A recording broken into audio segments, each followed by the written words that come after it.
Bonne journée les pirates. Bien écoutez, j'ai hâte qu'on soit lundi. Bon, on s'est parlé avec vous pendant ce week-end, notamment dans les coachings que je vous fais le week-end, notamment pour les coachings par écrit. Bon, il y a un petit peu de délai, je vous cache pas, pour les coachings en ce moment. C'est pas énorme non plus, hein. Il y a une petite dizaine de jours, mais c'est la rentrée et vous avez énormément de choses à voir avec moi, donc je vous en remercie. Voilà, donc commencez plutôt par les formations peut-être au début, hein, si vous êtes vraiment pressé, et puis sinon je vous accueillerai pour vous aider à comprendre la crise de couple que vous vivez. Et évidemment, à la résoudre. Alors, qu'est-ce qu'on fait, Capitaine en live ici? On répond à vos questions, mais de l'ambiance. Vous faites une contre-soirée entre guillemets pendant le live entre pirates, et ça, j'apprécie beaucoup votre solidarité. J'avais un ami qui fait un peu le même métier que moi dans un autre domaine, qui me dit capitaine, il m'appelle capitaine. Il dit capitaine, si je pouvais avoir une communauté comme toi, ben oui, mais bon, notre communauté elle existe depuis très longtemps, elle est active parce qu'on apporte beaucoup de choses, et je rappelle que la communauté elle est faite essentiellement pour vous aider à apprendre à mettre en place ce que vous apprenez dans les coachings, et puis dans les formations. Nous sommes en direct sur YouTube et sur TikTok. Donc sur TikTok, vous êtes énormément nombreux. Je peux pas dire bonjour à tout le monde. Je fais comme d'habitude quelques-uns là qui apparaissent à l'écran. Sébastien Ferrat, Le Corps Nicolas, 3 jolies perles, c'est joli. Gilles du 12 aussi, Off Charles. Bon, enfin voilà, vous êtes des dizaines et des dizaines. Donc je peux pas dire bonjour à tout le monde. Donc vous pouvez mettre des messages sur TikTok, vous pouvez mettre des messages sur YouTube également. Alors j'avais une question ce week-end sur le groupe Facebook des pirates, Fred qui disait je voudrais prendre un conseil avec capitaine, je me suis fait avoir avec notre coach, est-ce que le capitaine il est fiable? Bon, merci en tout cas pour toutes vos réponses qui ont été au top, ça fait chaud au cœur, je vais y arriver, chaud au cœur, c'est difficile à dire, chaud au cœur. Oui, effectivement, de toute façon, vous n'avez pas de surprise. Vous avez plus de 8000 vidéos sur live sur la chaîne YouTube notamment. Vous savez le tempérament, le talent, les défauts du capitaine, tout ce qu'on veut, mais il n'y a pas de surprise. Je me souviens quand j'étais très très jeune, c'était juste au début de mes études, j'étais allé consulter un psy pour apprendre à gérer mon stress à l'époque. Donc parce que j'avais des bonnes notes toute l'année et j'avais des notes moins bonnes lors des examens, ça passait plutôt ric-rac, et donc j'étais allé voir un psy. Et je me souviens que j'étais allé voir quelqu'un qu'on m'avait conseillé, qui était à tel endroit, bref. Donc je prends rendez-vous, j'y vais, je passe toute la séance, et je ne savais même pas quel était le prix. Alors j'avais posé la question au début, parce que j'étais étudiant, moi, si je pouvais me le payer, et il m'avait dit, c'est pas une question de prix, on verra. Donc j'avais déroulé toute la séance, qui ne m'avait servi à rien, parce que j'avais juste raconté ma vie, et à la fin, il m'avait dit, voilà, c'était le prix, alors je ne sais plus combien c'était, parce que c'était en francs à l'époque, et il dit, on se revoit mardi prochain. Voilà. J'avais fait 2 ou 3 séances parce que la dernière séance où après j'avais abandonné, c'était j'avais pas fait beaucoup, c'était 2 ou 3. J'avais l'impression de dire un truc que j'avais préparé dans la semaine quand même, parce que je bossais mes séances. Et donc je dis le truc, et puis regardez un petit peu dehors, la psy, puis elle dit oh tiens, il commence à pleuvoir. Bon. Voilà, donc ça m'a comment dirais-je, complètement échaudé des thérapies de psy. Donc ce Fred que je salue, que je ne connais pas, alors je sais pas s'il va prendre un coaching parce que c'est un moment qui tourne autour, mais qui a dit qu'il s'était fait avoir par une autre coach. Il faut savoir qu'ici on taquine les psys, même si j'ai beaucoup d'amis psy évidemment, hein, c'est pour dire qu'il y en a certains, un peu comme cette dame là que j'avais eu, qui pose, enfin voilà, qui écoute beaucoup mais qui apporte pas beaucoup de solutions. Et Fred disait qu'il s'était fait avoir par un autre coach. Alors oui, faites attention si vous êtes dans la communauté, vous allez être démarché en sous-marin, c'est arrivé plusieurs fois par des faux coachs entre guillemets, et vous pouvez vous faire avoir, qui vous proposent des prix défiant toute concurrence, enfin je sais pas quoi. Je sais pas si c'est arrivé à Fred de cette façon-là, mais soyez prudents. Si on vous contacte en privé, en laissant entendre que on est copain avec le capitaine, il y a personne j'envoie personne démarcher ou quoi que ce soit. Ah, c'est vous qui venez vers nous et c'est vous qui prenez les décisions. Donc je suis toujours désolé. Alors quand j'ai l'info avec Alix et avec Patricia, on essaye de faire le ménage sur des personnes qui profitent de vous, mais voilà, ça peut arriver. Donc soyez, faites attention. Il y a beaucoup de n'importe quoi sur Internet. Bon, nous on n'a pas ce problème de méfiance parce que vous avez tellement de vidéos, de textes, etc. Vous connaissez le sérieux de la maison, mais c'est vrai que on peut facilement se faire avoir. Voilà, donc une pensée pour Fred qui s'est fait avoir par un coach.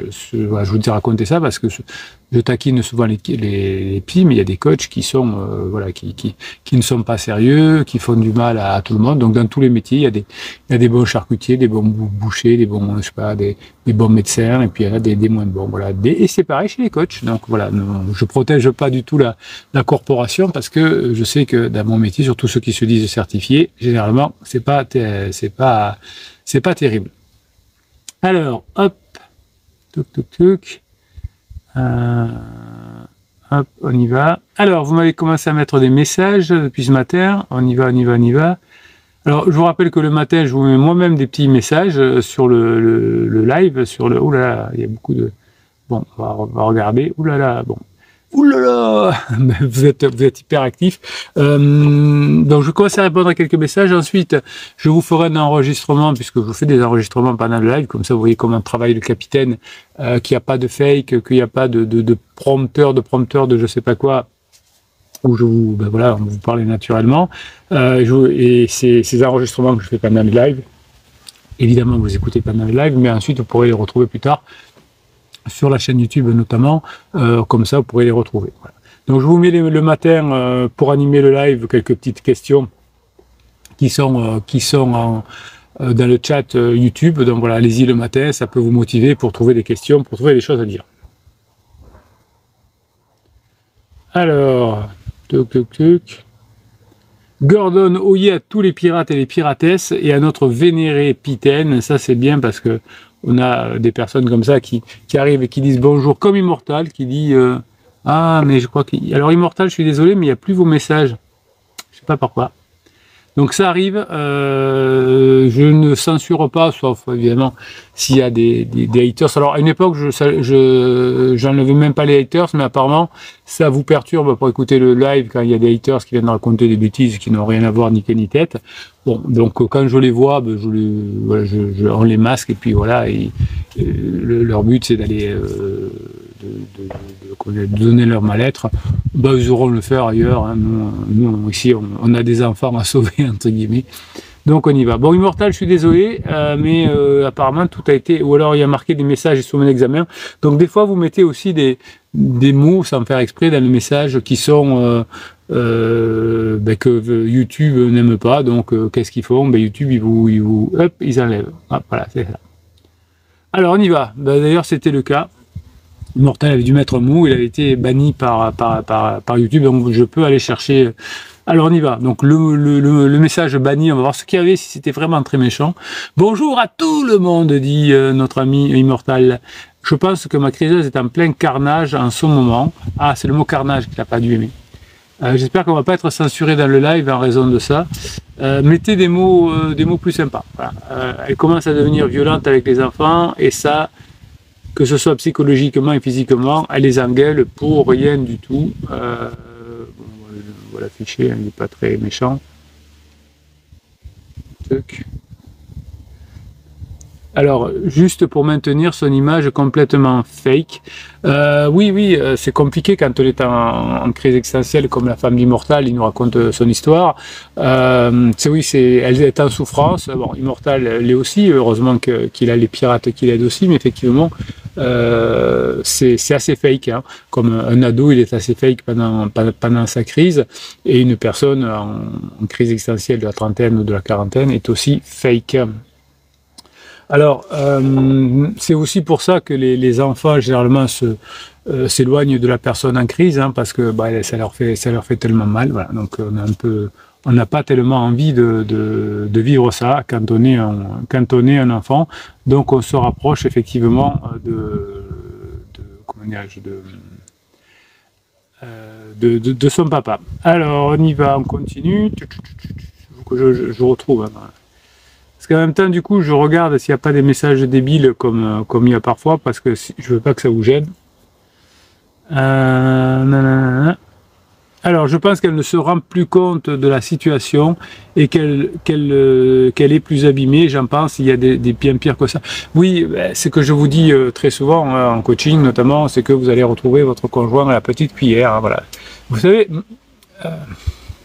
ici, on n'est pas une chaîne morale, une chaîne scientifique. C'est-à-dire que moi, je ne fais que vous décrire les faits tels qu'ils se passent. Et la petite expérience de 26 ans, là, j'ai pris un coup de morale parce que je suis allé sur mon profil LinkedIn, je sais pas où je tombe sur mon profil LinkedIn, je sais plus trop pourquoi, et il est marqué, vous savez, il y a les dates, et il y a marqué depuis 26 ans. Voilà, depuis 26 ans que je vous coach.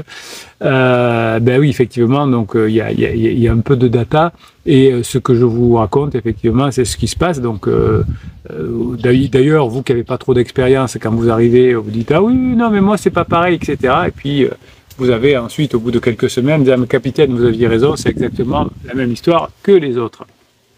Donc effectivement, Immortal a raison, on finit très mal.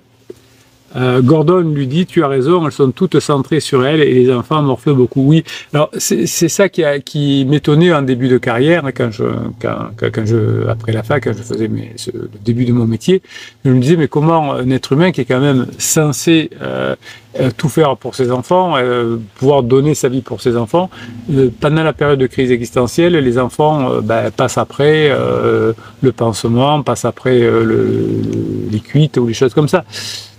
Ben c'est comme ça, nous, vous savez, il faut qu'on reste très humble. Ici, on est une chaîne avec beaucoup d'humilité. Nous, on ne fait que retranscrire ce qui se passe et vous donner les outils pour traverser la crise sans trop de dommages pour vous et vos enfants et continuer ensemble. On est humble là-dessus. Alors, évidemment, vous dites capitaine, votre métier, c'est d'utilité publique. Moi, je suis très très humble, hein, vous me connaissez. Je vous décris les situations, je vous donne les outils. La seule chose que je peux pas faire, et parfois ça me fait râler, c'est que je peux pas les faire à votre place. Des fois, je vous donne des outils, et vous les mettez pas en place. Mais j'ai un copain alors je vous en parle souvent, qui s'occupe d'opérer des personnes qui ont malheureusement le cancer, qui me dit, mais tu sais Bruno, nous c'est pareil, des fois on donne des protocoles, on donne des choses, mais personne ne veut pas les faire. Donc ça nous désole aussi parce que ça pourrait peut-être même leur sauver leur vie.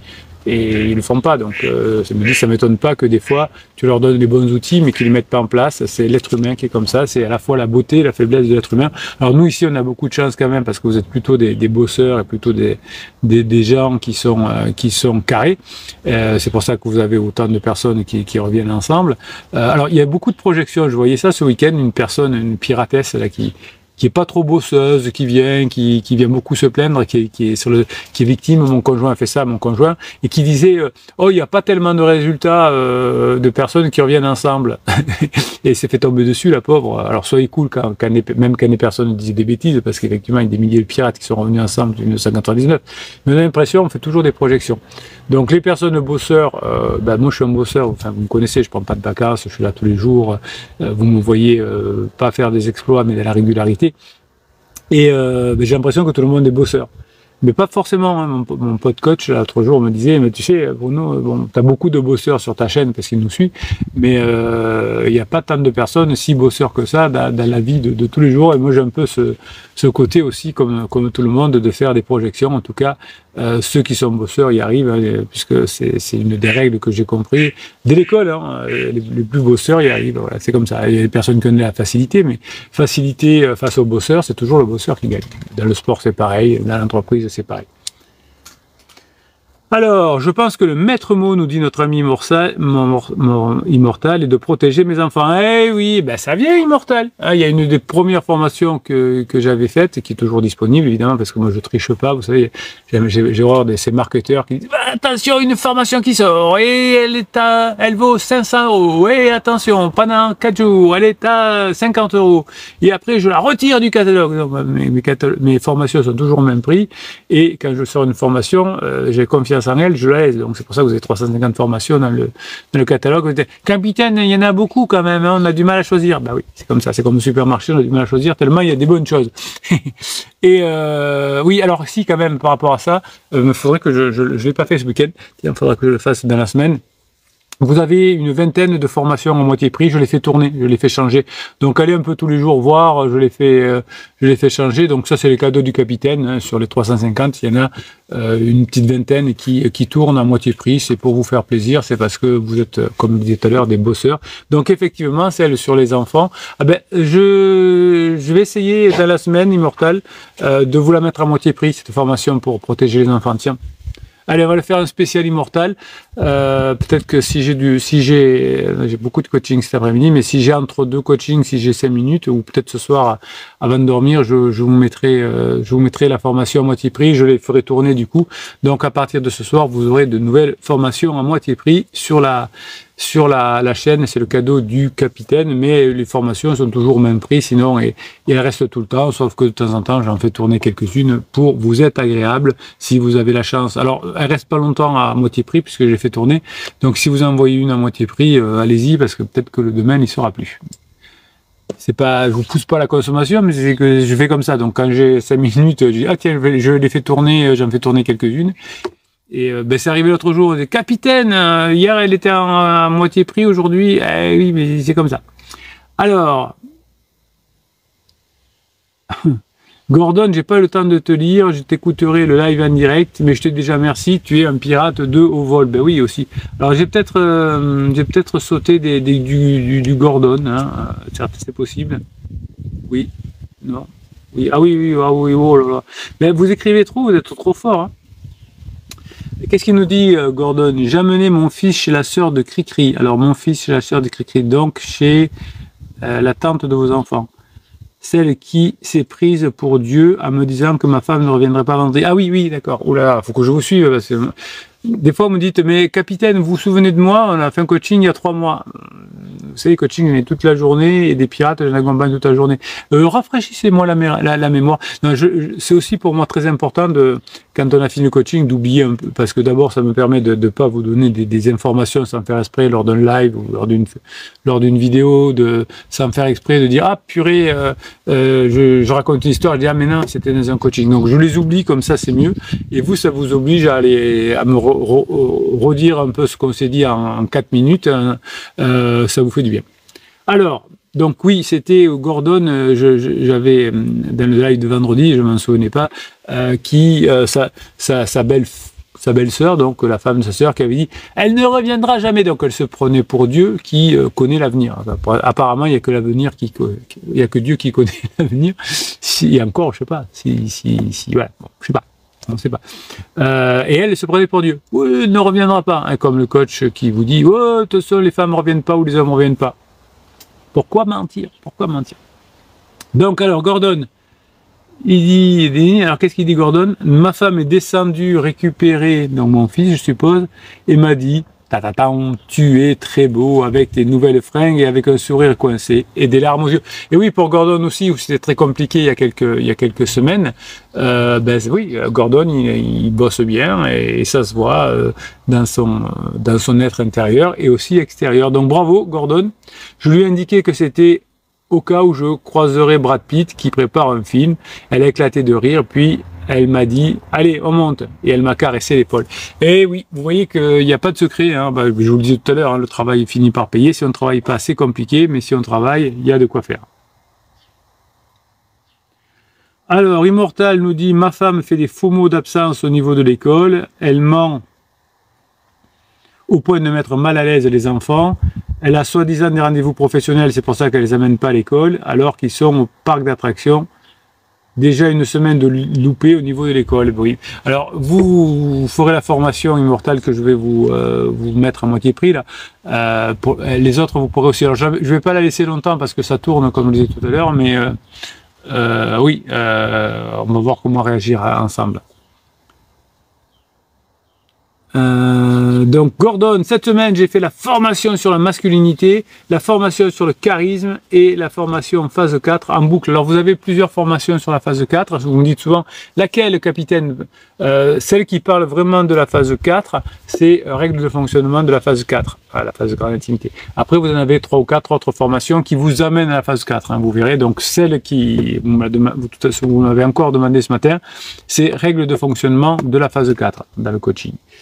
Mes enfants sont dans un point de rupture. Oui, j'étais en coaching juste avant de venir. Le Immortal, ça va vous rassurer, mais la cliente me disait mon conjoint mes enfants ne veulent plus aller chez mon conjoint. Et l'autre jour, il s'est enfermé à clé dans sa chambre et quand mon conjoint est venu le chercher. C'est compliqué. Ils font beaucoup d'erreurs vos conjoints. Gordon dit il faut avancer, surtout ne pas espérer revenir en phase 2, ça n'arrivera jamais, c'est scientifiquement impossible. Il a raison Gordon, en tout cas lui, il a aussi constaté en plus du scientifique, c'est dans la vie on revient pas en arrière, on avance. Quand on a 40 ans, on peut pas revenir sur ses 20 ans, mais on va avancer pour que ce soit cool dans la phase suivante, c'est-à-dire la quarantaine. C'est l'erreur que fait votre conjoint qui, pendant sa crise, veut revenir en arrière en se faisant faire des tatouages, de la chirurgie esthétique, en sortant avec un petit chou de 15 ans de moins, et c'est pour ça que ça finit très mal. Une fois qu'on a de la base, on ne peut pas revenir en arrière, on peut qu'avancer. Le progrès comme ça, voilà, on ne peut pas revenir au charbon quand on a l'électricité, et on ne peut pas revenir au calèche quand on a des voitures. Mais vos personnes en crise pensent qu'on peut le faire. Alors je vais boire un coup, puis on va commencer par faire un petit enregistrement.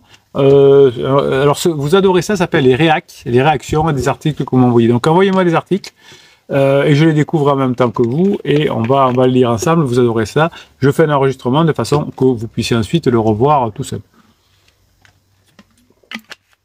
Alors si vous avez des messages, mettez-les maintenant parce que vu le nombre de messages qu'il y a, je pourrais pas répondre à tous. Je quand même regarde.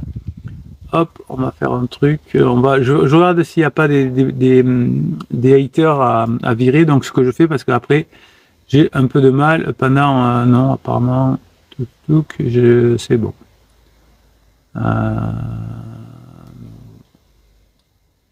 Bon, vous êtes très nombreux, effectivement. Allez, alors on va faire l'enregistrement. Pour ceux qui sont nouveaux dans le live, alors vous êtes de plus en plus nombreux. Je suis époustouflé par le nombre.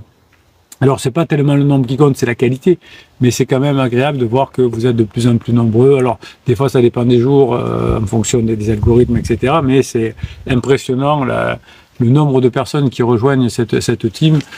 Sur YouTube, on est plus de 30 000. Sur Facebook, il y a 10 000 vues par jour. Et sur le groupe Facebook, 2000 personnes qui viennent interagir. Merci, en tout cas, merci de votre confiance. Je fais pas ça pour avoir de la reconnaissance. Moi, je fais ça pour gagner ma vie, évidemment, c'est mon métier, comme un restaurateur, comme un médecin, comme un avocat, comme un président d'une entreprise quelconque. Mais voilà, c'est quand ça fonctionne et que vous retrouvez votre couple, ça fait d'autant plus plaisir. Voilà. Donc pour les nouveaux qui arrivent, je vais enregistrer. Donc là, c'est un réac. Et donc je vais dire bonjour, je vais dire au revoir et ensuite je reprends le live et je continue à vous répondre, continuez à papoter entre vous, c'est génial, c'est aussi fait pour ça les lives, c'est des points de rencontre entre vous, vous êtes là, vous pouvez voilà, le faire dire. Albator, bonjour capitaine, Albator, notre ami suisse qui là, il a envie, je crois qu'il a fini son coaching hier ou aujourd'hui, je sais plus, il avait 15 jours de coaching, donc voilà, si vous avez encore un ou deux messages, hein, Albator, allez-y, si je peux vous aider encore, ce sera comme d'habitude. Allez, on dit bonjour et à la fin du petit enregistrement, on dira au revoir. Bonne journée les pirates, j'espère que vous allez bien, moi ça va bien. Aujourd'hui on va faire un réac, c'est une partie de mon travail que vous adorez. Vous savez que mon métier c'est de vous créer des formations et de faire avec vous des coachings et d'avoir tout un écosystème pour vous donner envie de mettre en application ce que vous apprenez dans les coachings et dans les formations.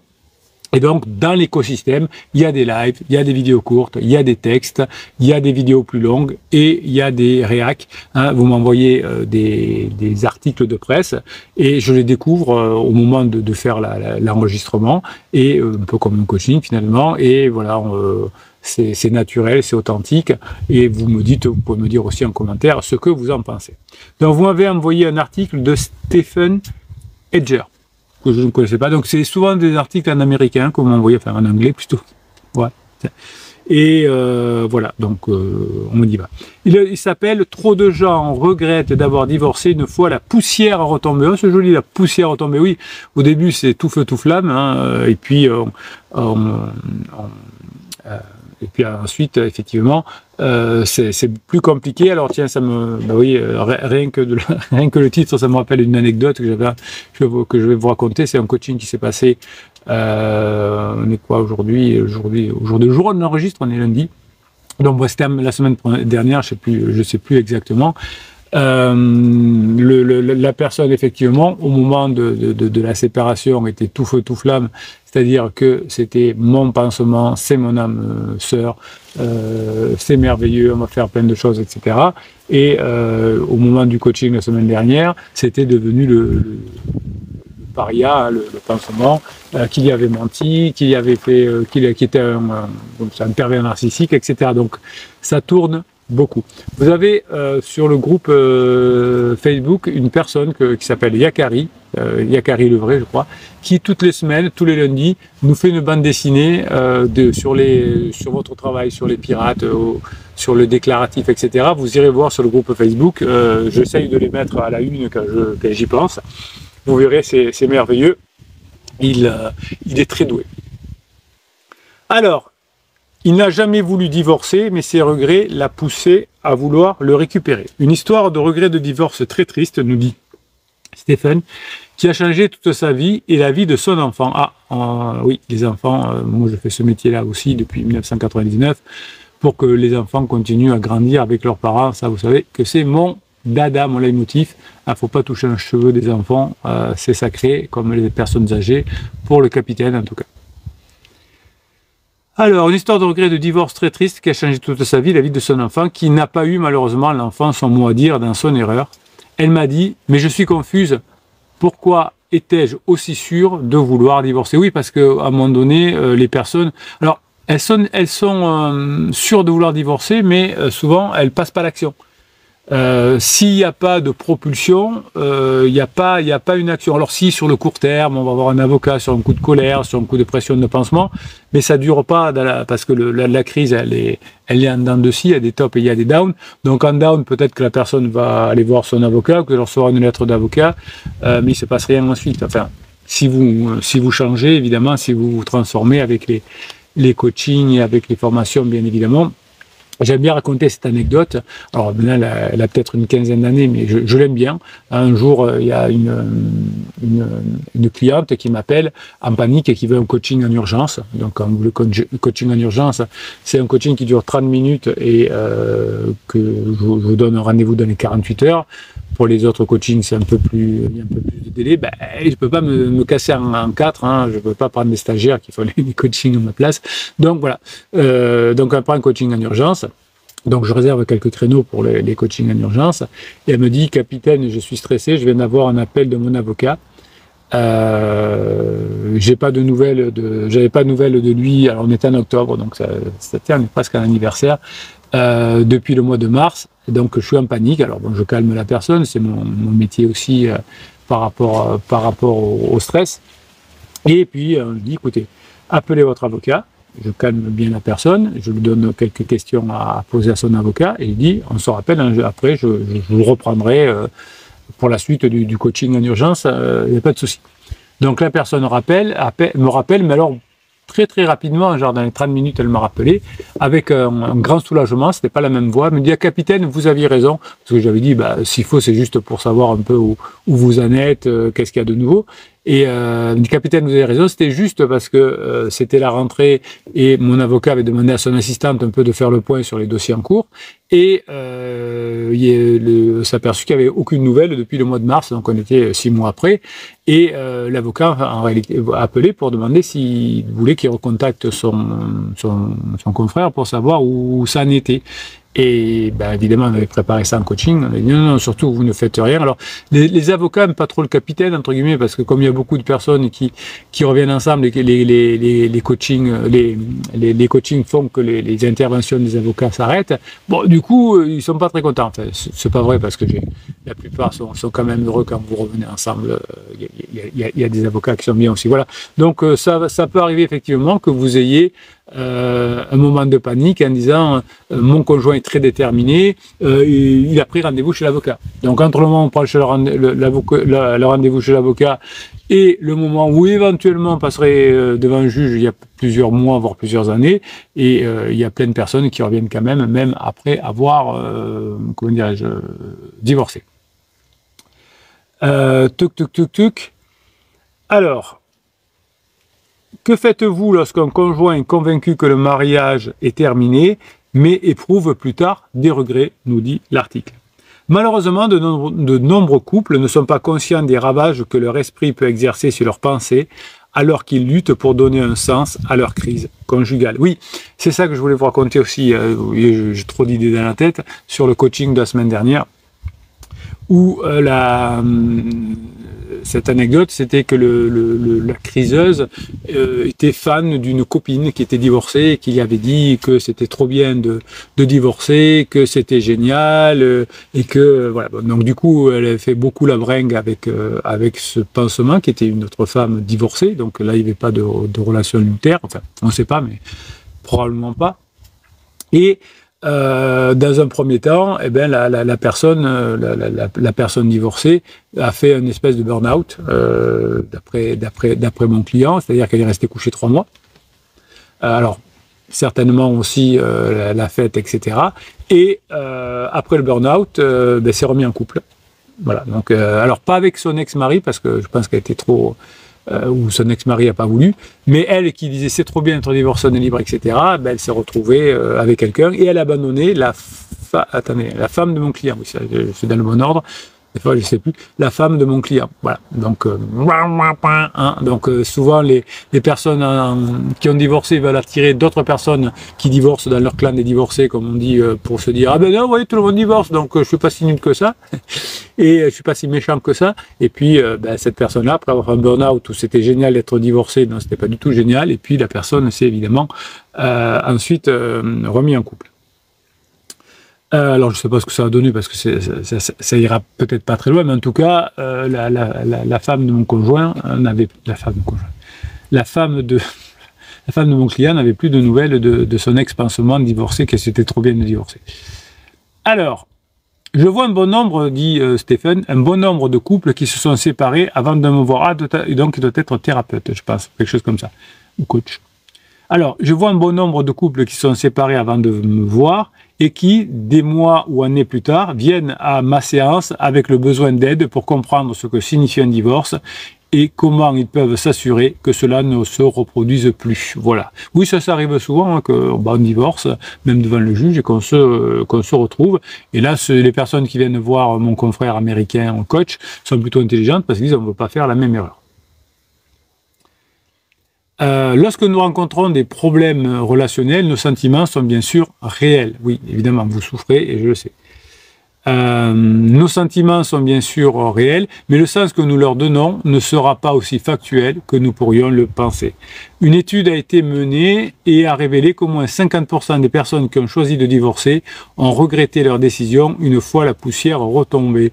Moi, je suis presque à 100%.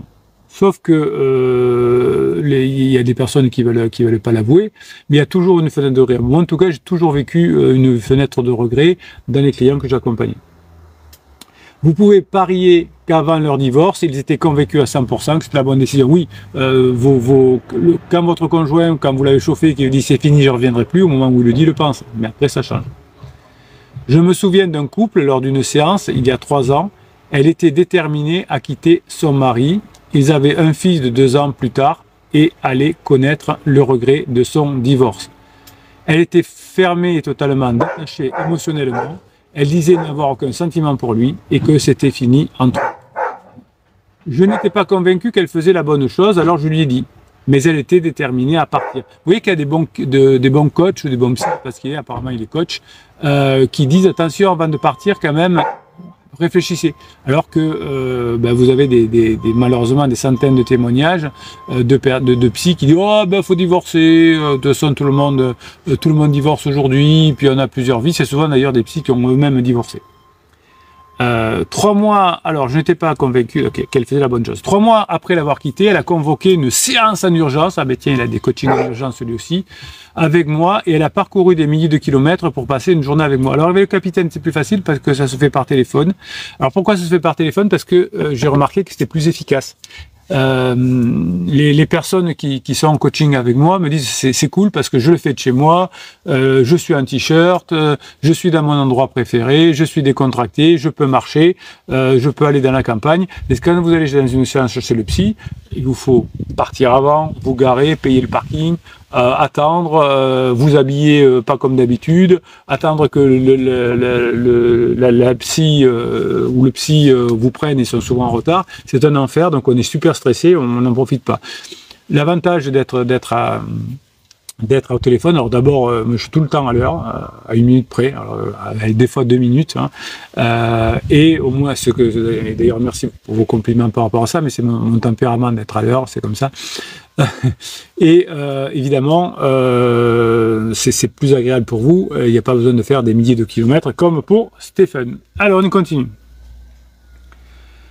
Elle voulait savoir pourquoi elle avait tant désiré divorcer et pourquoi elle se sentait si différente aujourd'hui. Elle ne comprenait pas pourquoi elle n'avait pas perçu ce regret plus tôt avant sa décision. Eh ben oui, mais il suffirait qu'elle écoute une vidéo du capitaine, elle n'aurait pas eu besoin de faire des milliers de kilomètres pour aller passer une journée avec Stéphane. Cela s'est avéré impossible pour elle de se rendre compte pourquoi elle faisait une bêtise, comme votre conjoint évidemment.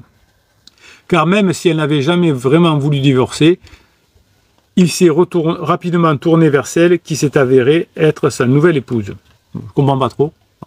Alors, il est très courant que les hommes réagissent rapidement lorsqu'une relation... Ah oui, d'accord. Oui, donc elle avait voulu... Ah oui, j'ai sauté j'ai sauté un paragraphe. Elle voulait une nouvelle mission pour moi. Elle voulait que je l'aide à reconquérir son mari et à sauver son mariage. Bon. Pour l'instant, c'était impossible pour elle, car... même lui n'avait pas voulu divorcer, mais quand elle était partie, il s'était rapidement tourné vers celle qui s'était avérée être sa nouvelle épouse. Ben oui, voilà. Donc ça arrive aussi que son mari n'était pas un pirate de cette dame, sinon ça aurait été plus simple. Ils auraient économisé beaucoup d'argent déjà. Alors, elle était totalement dévastée et a passé des semaines avec moi à surmonter sa décision. Bon, mais le pas quand même, Stéphane, je vous mets un petit coup de pique, vous entendrez pas malheureusement ma vidéo si vous êtes aux States, mais si elle a passé des semaines avec vous, c'est qu'il faudrait trouver d'autres méthodes, vous n'êtes pas super performant. Le capitaine, c'est 1 heure de coaching, et ça marche, ça suffit. Enfin bon, après, des personnes prennent plusieurs séances de coaching, évidemment, mais on ne passe pas des semaines, de toute façon. Alors, certaines personnes divorcent de leur partenaire et découvrent ensuite qu'elles rencontrent des problèmes similaires dans les relations suivantes. Évidemment, bien vu Stéphane.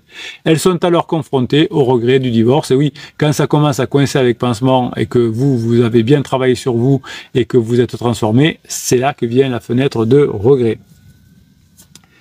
Des personnes, dit Stéphane, viennent en séance après de multiples échecs relationnels, affirmant qu'elles comprennent désormais que le problème ne vient pas de leur partenaire ni de la relation. Elles comprennent enfin que le problème vient d'elles. Voilà. Bon, ben écoutez, ça arrivera aussi à votre conjoint, à force de se prendre pansement 1, pansement 2, pansement 3, que le problème ne vient pas d'elle et que si vous avez fait ce qu'il vous faut et que vous êtes mieux qu'avant, ça va le faire. Dans les cas les plus graves, lorsqu'une personne se dirige vers le divorce, elle peut sembler même réécrire son histoire de manière négative. Dès le début, oui, ça vous l'avez vécu, ou votre conjoint, vous voyez, même aux États-Unis, ils font tous pareil. C'est-à-dire qu'ils réécrivent l'histoire en disant oui, mais non, mais ça s'est pas passé. Le jour du mariage, il s'est passé ça. Oui, alors j'ai cette histoire. J'ai quelques anecdotes flash de ma carrière et j'adore ça. Laisser les passer il y a très longtemps. C'était peut-être en 2000 ou 2001. Mon client, ils sont revenus ensemble depuis, mais il y a longtemps. Mais ça m'avait marqué parce que mon client me dit, ma femme m'a reproché, alors que je travaillais à côté d'elle sur le canapé devant la télé. Alors à l'époque c'était pas de Netflix, c'était Canal+, je suppose. Donc il travaillait sur son ordinateur portable. Et au moment de la séparation, elle lui dit, un jour, je t'ai vu en train d'écrire le mot caresse. Ça me rappelle. Donc c'est que tu m'as trompé. Donc, alors il dit, je ne me rappelle pas. C'était quand? C'était il y a 3 jours, il y a 2 mois, il y a 6 mois. Je ne me rappelle plus quand c'était. Mais tu as écrit le mot caresse. Et donc mon client, évidemment, savait pas où c'était. La personne avait réécrit une histoire en disant tu en as. Alors dans le coaching d'ailleurs on en avait discuté. J'ai aussi une partie où je vous aide à coucher des choses comme ça, et c'est revenu parce que quand on pose des questions voilà un peu spéciales, on arrive à retrouver le passé. En réalité, il s'est rappelé qu'il avait un pote, c'est un homme, je crois d'ailleurs, qui avait acheté un petit chien et qui avait envoyé des photos. Il y avait écrit mais donne-lui une caresse, quelque chose comme ça. Il me dit maintenant je me rappelle grâce à vos questions, capitaine, mais je ne me souvenais pas du tout. Et donc la personne, sa femme, enfin son ex-femme qui est redevenue sa femme évidemment, enfin pas évidemment, mais qui est revenue sa femme, ça a marché aussi pour lui. Elle en avait déduit à partir d'un mot qu'il avait écrit. Elle ne savait pas quand ni comment qu'il le trompait, donc ça valait le coup d'avoir soi-même un pansement. Alors où j'en suis? Donc voilà, ils réécrivent leur histoire de façon négative. Ils seront même réticents à demander de l'aide en raison de ce qu'ils considèrent comme une nouvelle vérité. Oui, c'est pas... Alors, soit ils vont voir des psys, mais soit le psy va dans son sens, dire oui, vous avez raison de divorcer parce que... sinon, voilà, ou s'il va voir un psy qui lui dit ces 4 vérités, il lui dit le psy ton con, je m'en vais, c'est arrivé. Alors je raconte, je suis dans les anecdotes aujourd'hui, il y a des jours comme ça. Là aussi c'était en 2010 ou 2011, enfin bon, j'essaye de voir, il y a une quinzaine d'années. Mon client me dit, on est allé avec ma femme faire une thérapie de couple, je sais capitaine, j'aurais pas dû le faire, mais c'était comme ça, et on est tombé sur une dame très bien, 70 ans, une psy expérimentée, qui regarde ma femme et qui lui dit mais madame, vous êtes en crise existentielle, donc vous allez vous calmer, vous avez des enfants, donc vous n'allez rien faire du tout, et ça va bien se passer, ça va passer tout seul, mais surtout ne faites rien. Eh bien, qu'est-ce qu'a fait la femme en sortant, d'après vous? Elle n'a pas dit ah merci madame, vous m'avez réussi, etc. Elle dit on n'y va plus la voir, elle est trop con. Voilà. Donc ça ne servait à rien. Si la psy lui avait dit ah vous avez raison madame, il faut divorcer, elle a dit t'as vu la psy, elle a dit. Et là il a mis ces 4 vérités en face et ça n'a pas fonctionné évidemment. Donc ça ne sert à rien les thérapies de couple pendant une crise. Donc on ne peut pas vraiment aider une personne qui est en crise, parce que si on l'aide vraiment sérieusement, on va rejeter la personne en disant c'est des bêtises. Alors aujourd'hui vous le faites de moins en moins, mais il y a eu quelques années au début, notamment où je faisais des vidéos. Vous envoyez les vidéos du capitaine en disant regarde, il t'explique tout bien, c'est tout à fait toi, et qui disait non mais c'est n'importe quoi, c'est un gourou, hein, parce qu'ils n'étaient pas prêts, donc vous le faites plus et c'est mieux. Bien sûr après une fois plus tard on dit ah ouais heureusement que tu t'es fait aider par Bruno, parce que sinon je sais pas où on en saurait, mais sur le moment c'était Bruno, c'était n'importe quoi, parce qu'on n'était pas prêt à l'entendre. Alors donc ils veulent pas se faire aider. Stéphane nous dit ce qu'ils ressentent et ressentent depuis un certain temps ne les a pas aidés à se sentir bien. Alors ils ont attaché ce sentiment à leur relation, mais cette hypothèse sera toujours une simplification excessive. Voilà, donc Stéphane dit a eu les mêmes clients que le capitaine, en tout cas aux États-Unis a eu les mêmes symptômes à créer. C'est à peu près pareil dans toutes les cultures d'ailleurs. Quand j'ai des coachings à l'étranger, je fais des coachings à l'étranger, mais que en français, c'est souvent des Français qui sont expats ou qui sont mariés avec un étranger. Mais l'autre jour, j'avais un client à Oman, voilà, donc dans des pays musulmans et arabes, et c'était une cliente et son mari était musulman, et c'était notre religion, notre culture, mais c'était exactement les mêmes symptômes également. Donc voilà, d'ailleurs les outils que je lui ai proposés ont fonctionné, et c'est des outils qui auraient pu marcher dans une culture européenne également, c'est la même chose. Alors, les personnes en crise auront bien sûr une réponse à chaque défi, ils transformeront chaque fait à une raison supplémentaire de partir et seront même heureux de tout rendre de leur faute. Mais cela ne rend pas ce qu'ils disent vrai, mais cela semblera vrai. L'un des nombreux défis, la personne qui se sent mal n'est généralement pas consciente qu'elle est celle qui a créé ses propres sentiments, et la question qui reste sans réponse est donc de savoir quels sentiments sont créés et quelle en est la cause réelle. Ce que la plupart des gens découvrent n'est pas ce qu'ils pensent être leur vérité, c'est une réalisation beaucoup plus choquante, conduisant souvent au regret du divorce. Oui, ils se sont rendus compte qu'ils ont fait beaucoup de problèmes comme vos épouses et vos époux. Donc, si une personne se ferme émotionnellement dans sa relation, cela doit être élargi afin qu'elle puisse comprendre si la relation est vraiment en train de mourir ou si la pensée de la personne fait partie du problème. Oui, si elle a la chance, votre conjoint, de rencontrer quelqu'un qui est équilibré, ça va, mais sinon, c'est plus compliqué. Alors, comme je vous le dis souvent, j'ai 20% de personnes qui sont en crise existentielle et 80% de personnes dans mes clients qui sont des personnes qui veulent récupérer leur couple. Sur les 20% de personnes qui sont en crise existentielle, donc qui me nourrissent dans mes formations aussi, qui me nourrissent dans mes coachings pour les 80 autres pourcents, effectivement, on a de très bons résultats aussi parce que je les accompagne à avoir ce déclic-là et à ce qu'elles soient elles-mêmes moins en souffrance. En revanche, si vous écoutez cette vidéo, que c'est votre époux ou votre épouse qui est en souffrance, encore une fois, on ne dit pas aller voir Bruno, machin, si elles me découvrent et qu'elles ont envie, tant mieux. C'est arrivé que j'ai les deux en coaching et que aucun des deux ne savent qu'ils sont avec moi. Et évidemment, comme il y a une confidentialité totale, il y a des fois des couples qui décident ensemble, ils savent qu'ils se vont coacher tous les deux avec moi et séparément, mais les deux sont au courant. Mais il n'y a aucun pont entre les deux, c'est-à-dire qu'aucun ne sache ce qui se passe pendant les coachings. Donc, donnez une mauvaise signification à une situation où vous sentirez mal, mais ne blâmez pas votre partenaire, donne conseil Stéphane. Dans ma position, je sais très bien à quel point les couples ont besoin de savoir s'ils veulent avoir une relation pour la vie. Oui, pendant la crise existentielle, on se le demande. Malheureusement, beaucoup ne savent pas quelle information il manque. Ils finissent par se laisser séduire par leur sentiment réactif, le fameux pansement. L'une des tendances typiques est de garder en mémoire tous les torts qu'ils ont subis, ça vous l'avez subi vous aussi, ce qui finit par les conduire à des regrets après leur divorce. Oui, au début on pense que tout est mal parce qu'on n'est pas bien, il y a un pansement, et ensuite quand le pansement déçoit et que vous, grâce au coaching, aux formations, vous êtes en train de changer positivement, évidemment, ça change totalement d'avis. Une personne qui se sent lésée et qui se concentre sur ses torts finira par prendre la décision de se détacher de son pansement à ce moment-là.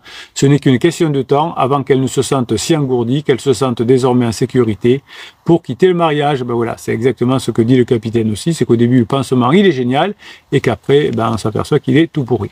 Si les couples prenaient un moment pour explorer leurs relations et leur propre comportement, oui, mais ça... Moi, j'ai rarement vu des personnes en phase de sécurisation qui m'appelaient pour dire « Tout va bien, capitaine, mais on voudrait quand même parler avec vous pour améliorer les choses un petit peu. » Non, ça, je l'ai malheureusement pas. Je l'ai pas, non, je l'ai pas. Il faudrait, mais je l'ai pas. Voilà. Comme un sportif de haut niveau qui a des bons résultats et qui se fait quand même accompagner par un coach mental, ça existe, je l'ai fait. Mais des personnes qui se va bien en couple et qui se font accompagner, ça marche pas. En général, ce qui est en cause, c'est le manque de connaissance des couples, et oui, il a raison, notre ami coach américain Stephen, sur ce que doit réellement se passer s'ils veulent maintenir un mariage en vie. Divorcer est une décision importante et pour beaucoup un gros risque. Malheureusement, ils ne sont pas conscients qu'ils prennent ce risque-là. Et oui, Tout ce qui les préoccupe, c'est de sortir et de se sentir à nouveau bien, le fameux pansement. Le divorce a des conséquences durables non seulement pour le couple, mais aussi pour leurs enfants, sans oublier les familles élargies, donc les parents, les grands-parents, les cousins aussi. Donc voilà, et ben, écoutez, moi ça me fait plaisir qu'il y ait un confrère qui fasse le même métier que moi, qui soit aux États-Unis et qui a les mêmes conclusions que moi, c'est toujours génial. Ainsi, lorsqu'ils sortent du mariage, le sentiment de bien-être peut être un soulagement de courte durée, le fameux pansement, qui conduit souvent à affronter le véritable coût et le regret du divorce. Voilà. Donc, si vous avez besoin d'aide, c'est gratuit, etc. Donc, il s'appelle Stéphane Edberg. Voilà, c'est un coach américain. Voilà, bah écoutez, c'était le React du jour. Merci pour votre attention. Alors, continuez à m'envoyer des articles. Quand vous voyez des articles, ce que vous voulez que je commente, eh bien, je découvre en direct, comme je l'ai fait aujourd'hui. Et puis, bah, ça me rappelle des anecdotes, des histoires, et ça vous aide à avancer, vous aussi. Merci pour ce que vous êtes, mes pirates adorés. Si vous voulez retrouver quand même les 350 formations, les 6 types de coaching, c'est un affiché plus dans le descriptif de cette vidéo. Vous aurez droit même à une formation gratuite, vous verrez. Je vous laisse aller découvrir la surprise avec le petit lien que vous trouverez dans l'affiché plus. Une formation vous sera offerte, ça s'appelle le Best of. Bonne journée à vous les pirates, je vous kiffe et je vous kiffe grave. Voilà, on continue le live, l'enregistrement, le premier enregistrement est terminé. Ben voilà, j'ai découvert alors Stéphane, il s'appelle, donc merci en tout cas aux pirates qui m'envoient des textes. Ça n'a pas l'air, mais je suis en train d'essayer de me souvenir quel est le pseudo du pirate qui me l'a envoyé, mais je connais son vrai nom et son vrai prénom parce qu'on a fait un coaching. Il me dit capitaine, je vous enverrai un texte, mais je ne sais pas le pseudo, donc je ne peux pas vous le donner. Il y a eu beaucoup de messages pendant le live. Alors Yuru, là, elle a demandé des conseils. Alors si je peux l'aider, on va regarder qu'est-ce qu'il nous dit Yuru. Elle nous dit Yuru. Je sais pas ce que il y a Albator, il y a Yuru. Oh là là. Alors qu'est-ce qu'elle nous dit pour qu'on puisse l'aider? Alors, nous dit, bonjour les pirates et capitaines. Yuri, il a souvent posé des questions, on lui donne des conseils, mais je ne sais pas si elle les met en application. On va voir. Ma criseuse m'envoie, Yuri me dit, ma criseuse m'envoie aujourd'hui par message, comment peut-on faire pour discuter? Bah voilà, vous l'appelez, vous dites quand c'est disponible pour déjeuner. Est-ce que tu accepterais de passer par un médiateur familial? On ne peut pas laisser pourrir la situation comme ça. Ben, elle a raison, Yuri, il ne faut pas laisser pourrir la situation, il faut discuter avec son conjoint. Il faut lui proposer, en tout cas, des repas au resto, des balades où il y a du monde autour, pas à la maison, etc. Mais oui, Yuri, il faut proposer à votre conjoint de discuter, d'échanger, pas forcément sur le couple, mais sur la vie, sur les échanges, sur des choses comme ça. Et puis si votre conjoint vous demande de discuter, il faut discuter, il ne faut pas fuir le truc. Je ne sais pas si c'est bon signe ou pas, va-t-elle renouer le dialogue ou juste passer par un médiateur pour partir? Vous voyez, Yuri, le problème c'est que ça bosse pas, quoi. On vous donne des conseils, Yuri... Je suis déçu. Moi, quand j'ai quelqu'un en souffrance comme ça et qui a mal, ça me fait peur. Sylvain dit Yuri, ma criseuse aurait pu dire la même chose. Oui, donc appelez-la et tout. Oui, on va se voir, on va échanger, on va discuter. Elle veut discuter. Est-ce qu'on peut discuter? Comment peut-on discuter, s'il te plaît, Yuri? Elle ne m'a pas parlé de partir, donc je ne sais pas si elle cherche à renouer le dialogue, car c'est difficile pour elle de revenir sur les déclaratifs. Alors, vous voyez, Yuri, qui est pourtant pas un bébé pirate, a du mal, il plafonne là. Alors, Yuri, allez, on envoie plein de bonnes zones à Yuri, il faut qu'il se bouge là. Allez, votre conjoint veut parler avec vous, votre conjoint n'est toujours pas parti. Et vous au lieu de nous dire, purée, je suis trop content, j'ai reçu ce message-là, capitaine, vite un coaching, faut que je prépare cet entretien, ça va se faire. Voilà, il m'a dit ça, est-ce que ça veut dire qu'elle veut faire ça ou ça? Allez les pirates, secouez-moi Yuri s'il vous plaît, dans le live. Il en a besoin de l'aider. Moi je veux pas qu'un pirate soit comme ça là. Yuri, enfin. Qu'est-ce qu'il nous dit? Sachant qu'elle est en phase d'alarme, elle ne voulait pas du tout de médiateur, elle voulait juste partir le plus vite possible. Vous êtes dans une situation traditionnelle. Tiens, Yuri, mettez-nous quelle formation vous avez fait ce week-end. Voilà. On va vous remettre dans le... Répondez aux questions. Répondez aux questions ouvertes. Quelle est la formation que vous avez fait ce week-end? Voilà. Et qu'est-ce que vous en avez retenu? Voilà. Comme ça, on va vous aider à vous remettre dans le, pas le, qu'est-ce que je, voilà, est-ce que, comme elle a dit ça avant, qu'est-ce que ça veut dire, le capitaine, etc. C'est sur le travail. Vous allez ensuite préparer le repas au resto. Vous allez dire, avec plaisir, on va discuter, mais bien sûr. Et si vous discutez, vous n'aurez pas besoin de médiation familiale. Elle est obligée de vous proposer une médiation familiale pour discuter avec vous, Yuru. Moi, j'aime bien Yuru. Et quand j'aime bien lui donner de l'énergie. Voilà. Alors, je sais que je fais beaucoup de compliments et en permanence, mais là, il faut l'aider à Yuru. Il est dans un point d'inflexion. Donc, vous allez me doubler votre capacité de travail, Yuru. Alors, qu'est-ce qu'il me met? Est-ce qu'il est là, Yuru? Je sais que tout ça pour la médiation, mais ce qui m'étonne, c'est qu'elle ait un médiateur maintenant. Vous voyez, la difficulté, c'est que, allez, je vous le redis une fois, mais mon rôle, tout à l'heure, j'avais quelqu'un en coaching, des capitaines, je vous admire, parce que vous répétez toujours les mêmes choses, vous avez une patience, ben oui, mais vous le comprenez. Yuru, il y a 4 étapes. Si vous voulez récupérer votre conjoint, il faut vous comporter comme quelqu'un à niveau 4. Niveau 1, je parle de mon conjoint. Ce que vous allez faire. Elle a dit ça, elle veut voir la médiation, mais avant elle ne voulait pas revenir sur la médiation. Vous êtes très loin de pouvoir revenir. Ensuite, deuxième étape, Yuru, c'est pour ça que j'essaie de vous indiquer un peu la marche à suivre. Qu'est-ce que j'ai bossé ce week-end? J'ai appris ça, comment je peux le mettre en place? Ça, c'est le niveau 2. Donc j'essaye de ramener, vous voyez, alors je vous donne l'exemple, le mécanisme, je pique un peu Yuru parce qu'il faut qu'il se bouge et j'exorgue que les pirates, j'envoie mes pirates dessus là pour aider Yuru, pour lui donner son énergie. Posez-moi, qu'est-ce que vous avez fait ce week-end? Soyez concentrés dessus. Qu'est-ce que vous avez appris? Comment vous voulez le mettre en place? Troisième étape, comme le fait Gordon, comment il s'appelle, Immortal, etc. Ils viennent aider Yuru. Donc là, c'est la troisième étape. On vient aider les autres. Et quatrième étape, on vient juste, comment il s'appelle, Gordon le fait beaucoup, il vient juste encourager les autres. Donc vous voyez que Yuru est en phase 1. Et ça fait mal parce qu'il a des enfants, enfin je suppose, et ça tourne en rond, ça stagne. Allez Yuru, bon, Bruno, calme-toi, tu peux pas faire à la place de Yuru. Ouais, mais moi j'aimerais. Ça c'est mon grand. Allez Bruno, on se calme. C'est mon grand. Bah, de toute façon, je me fais toujours un peu tirer les oreilles par mes confrères coach. Je me dis Bruno, tu peux pas faire plus. Regarde tout ce que tu fais. Je crois qu'on est à 10 vidéos par jour actuellement entre les courtes, les longues, les lives. Il y a des textes. Je peux pas faire plus. Je ne peux pas faire plus. Alors attendez, hop, il faut que je hop, voilà. Je ne suis pas une IA.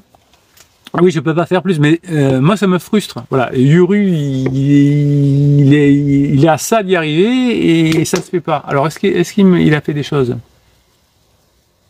Je discute avec elle tous les jours, mais j'esquive juste les conversations sur le couple. Ben non, ne faites pas ça. Elle veut parler du couple. Faut toujours dire oui, mais pas maintenant, tout de suite. Aller dans des conditions acceptables, on va se faire un petit resto, on va en parler. Mais Yuru, enfin, vous êtes là souvent, vous le savez, on ne fuit pas la discussion avec son conjoint, mais on ne le fait pas sur place, là, maintenant. Yuru, elle me charge sinon, ben oui, et oui, évidemment qu'elle vous charge. Vous voulez pas parler avec elle. Il faut parler. Ça, c'est pour Yuru, mais c'est pour tous les pirates. Yuru, s'il vous plaît, mettez-moi quelle formation vous avez fait ce week-end. Comment, quelles questions vous avez par rapport à la formation que vous avez fait ce week-end. Parce que, ouais, j'évite de discuter du couple. Il faut pas. Oui, évidemment, vous ne parlez pas du couple. Vous avez tellement de sujets à porter. Mais si elle veut en parler, ne lui dites pas non. Elle est obligée de vous écrire pour dire est-ce qu'on pourrait faire une médiation familiale. Bon, Yuru, si elle vous charge, elle a raison. On ne suit pas une conversation. Quand on vous le demande, vous dites oui, avec plaisir, on se fera un petit resto pour le faire.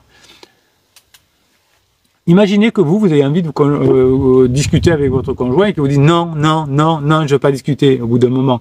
Allez, Gordon, il force à toi. Ça, c'est bon, Gordon. Essayez de l'aider. Yuri, fais-toi coacher. Tu n'as pas le bon mindset, c'est dangereux. Ah, merci, Gordon. Moi, ça me fait plaisir quand il y a d'autres pirates comme ça qui viennent m'aider parce que, bon, moi, je ne lâcherai pas. Je vais l'aider, Yuri, tant que je pourrai. Mais c'est frustrant. Donc, merci, Gordon, d'être venu aider Yuri. C'est triste, si on parle du couple, on n'a pas le même objectif. Bon, mais vous voyez que Yuri, pour l'instant, il n'entend pas. Donc, imaginez, alors ça, je le dis pour les autres pirates, tous les progrès que vous avez fait. Parce qu'au début, vous étiez comme Yuri. Même, bon, on dira, bon, le capitaine, il est nul, j'écoute pas. Mais Gordon, quand même, il a fait ses preuves, lui aussi. Et écoutez-le. Bon, il y a des personnes qu'on ne peut pas forcément aider tant qu'elles n'ont pas le déclic. Donc, Yuru, vous voyez, en plus, j'ai demandé un truc à faire à Yuru, ils viennent dans tous les lives. Qu'est-ce que vous avez fait ce week-end comme formation et qu'est-ce que vous avez appris? Pas de réponse. Bon, Yuri, si vous vous séparez, hein, vous voyez ce que je veux dire, hein, vous pourrez vous en prendre qu'à vous-même. Vous avez les outils, bougez-vous, Yuri. Yuri, vous avez des enfants. Allez, les autres pirates, on aide Yuri. Bon, moi, je peux pas faire plus. Oui, je sais, je dépasse largement mon rôle de coach, mais j'essaye de le bouger pour faire, ben, c'est ma générosité, c'est comme ça. Alors, on va faire notre enregistrement, peut-être que Yuri va avoir la réaction. Je suis sorti en famille avec des amis ce week-end. Bon, donc il n'a pas bossé. Donc, vous pouvez pas avancer hein, si vous bossez pas. Alors, qu'est-ce qu'on fait un enregistrement, qu'est-ce que je vais vous faire ah oui, tiens, des exercices. Ça fait longtemps que je vous ai pas fait d'exercice. Donc ça, c'est une séquence exercice. On y va. Donc je vous dis bonjour, je dis au revoir, et peut-être que d'ici là, Yuri aura eu le déclic et on lui aide. Qu'est-ce qu'il dit Gordon d'ailleurs? Yuri, il faut bosser. Le fait de bosser, ça fait éviter les interdits. Il faut se former, faire des coachings. Oui, mais Yuri, il veut pas l'entendre. Pour l'instant, il veut pas l'entendre, on peut pas tant qu'il n'est pas débloqué. Alors, on peut que lui envoyer notre énergie et pour essayer de les débloquer. Mais voilà. Il y a justement une préparation sur il y a une formation sur la préparation au restaurant, nous dit Gordon. Pour moi, fait un coaching et la formation concernée. Écoutez, vous voyez Gordon, toute la difficulté du capitaine parfois, c'est qu'effectivement il y a ce qu'il faut, il y a les coachings, il y a les formations, mais la personne préfère dire oh là là c'est dur, je me demande ce qu'elle va vouloir faire. Ah, vous voyez Gordon, ce que je vis tous les jours. Je vous kiffe Gordon et je kiffe Yuru également. Allez, on fait l'enregistrement, c'est parti, bonjour, au revoir, et aujourd'hui on va parler d'exercice. Bonne journée les pirates, j'espère que vous allez bien, moi ça va bien. Aujourd'hui on va faire une vidéo avec quelques exercices à faire sur différents domaines, c'est quelque chose que vous me demandez. Capitaine, vous faites beaucoup d'exercices dans vos formations et c'est ce qu'on aime, est-ce que vous pouvez faire des petites vidéos avec des exercices complémentaires? Donc effectivement, tous les exercices que je vous propose dans les enregistrements ne sont pas dans les formations, puisque les formations, il y a des exercices très précis par rapport aux formations. Développer un état neurologique d'attachement sécure par la neurohypnose, c'est ce qu'on va voir aujourd'hui.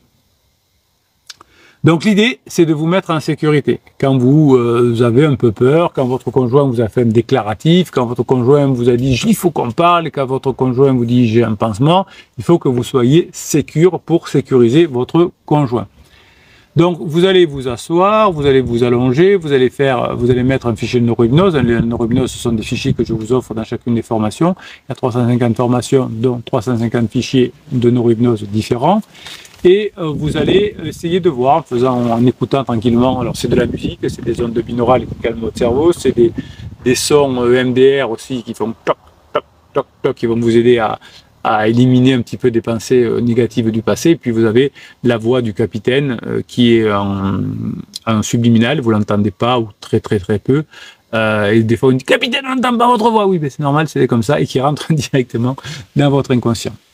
Donc vous allez essayer de voir dans quelle partie de votre corps vous avez quelque chose de bloqué par rapport à une décision que vous n'arrivez pas à prendre. Parler avec votre conjoint, faire de l'humour, lui dire des choses positives, etc. Donc vous allez activer les circuits de l'attachement sécure en faisant de la neurohypnose et en essayant de voir s'il y a quelque chose de bloqué. Alors, vous faites un scan corporel, c'est-à-dire que vous, tout en écoutant la musique, hein, vous pouvez le faire d'ailleurs sa musique, mais faites-le plutôt avec la musique de la neurohypnose, vous regardez dans vos pieds s'il n'y a pas quelque chose, les genoux, enfin, vous voyez, vous scannez votre corps, bon, c'est pour ceux qui ont fait des formations, vous avez des protocoles. et vous verrez peut-être qu'il y a un endroit où il y a quelque chose un peu bloqué. C'est symbolique évidemment. Hein.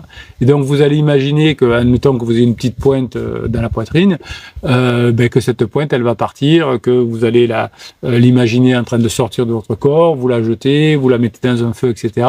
Et ça va vous aider. Donc cet exercice de visualisation positive, j'en parle beaucoup dans une formation qui s'appelle la méthode DROP. Donc c'est une séance de neurohypnose plus scanner. Vous détectez s'il n'y a pas un truc bloqué dans votre corps symboliquement et vous le débloquez.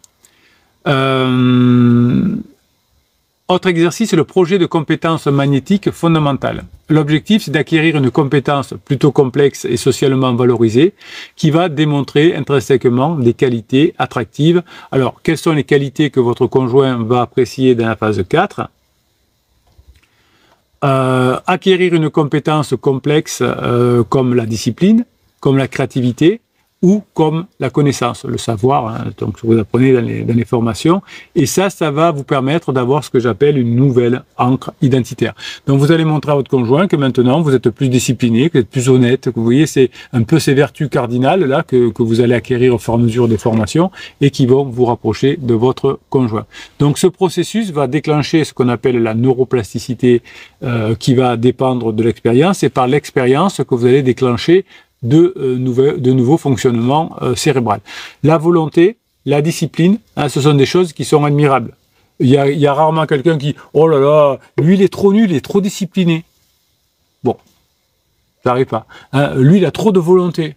Il est nul, il est trop volontaire. Non, ça n'existe pas. En revanche, quelqu'un qui est désorganisé, quelqu'un qui est un peu feignant, quelqu'un qui n'a pas de volonté, hein, c'est plus compliqué.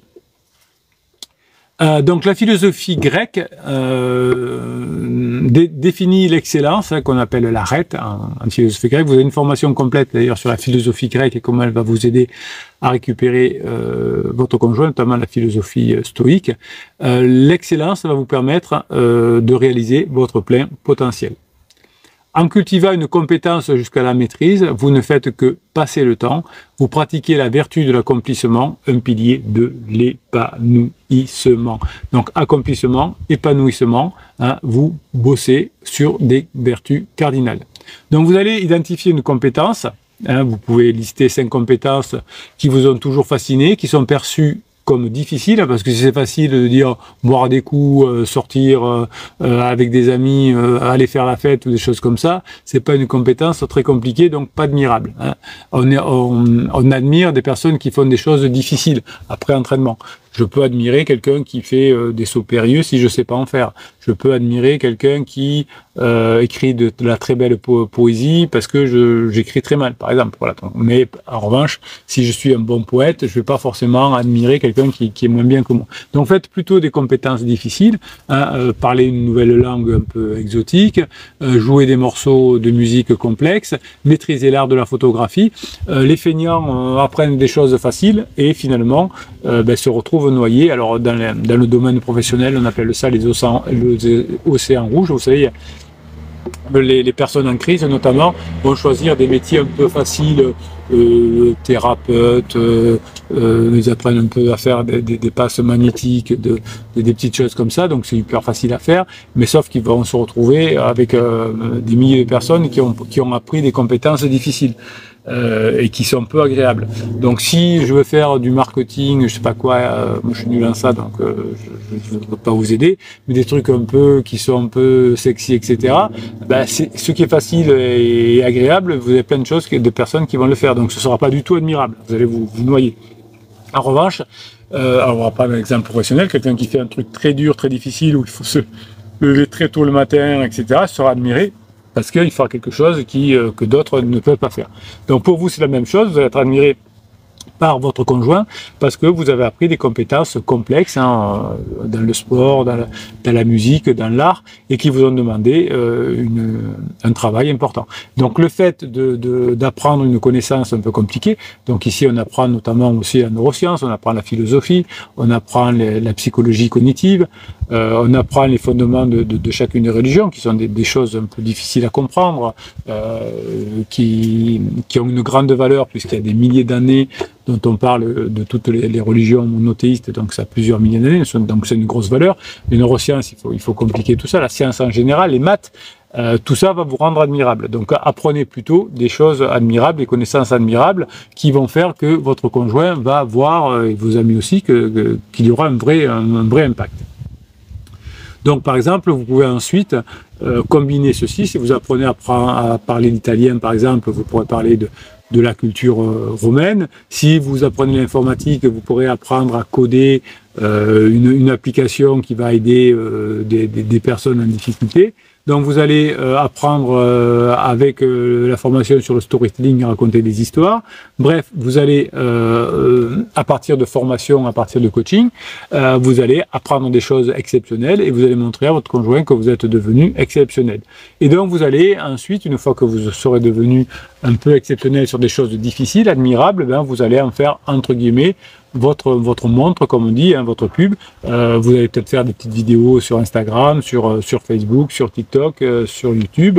Vous n'aurez pas beaucoup de vues au départ, mais c'est pas le problème. C'est que vous montrerez à votre conjoint que vous êtes en train de changer et que ça vous donnera confiance en vous et vous verrez que vous aurez facilement l'admiration de vos amis, de votre conjoint, parce que vous aurez fait des choses difficiles et complexes. Donc vous cessez d'être défini par votre problème de couple, mais vous devenez la personne qui apprend le piano avec une discipline de fer, par exemple. Vous devenez la personne qui a perdu beaucoup de poids grâce à un régime disciplinaire, qui demandait beaucoup de discipline, parce que vous allez courir tous les jours et que vous êtes dans cette discipline, c'est admirable. Oh là là, t'as arrêté l'alcool et tous les jours tu vas courir, je suis admiratif. Le rituel de l'excellence personnelle, finalement, va vous permettre de montrer à votre conjoint que vous avez changé. Donc vous allez pouvoir viser la maîtrise dans un domaine qui vous passionne en structurant des sessions de travail d'une concentration absolue, créant une preuve tangible, évidemment, hein, que vous avez maintenant de la valeur et que vous savez générer de la beauté. Quand on a de la discipline, quand on fait des choses difficiles, on va générer de la valeur.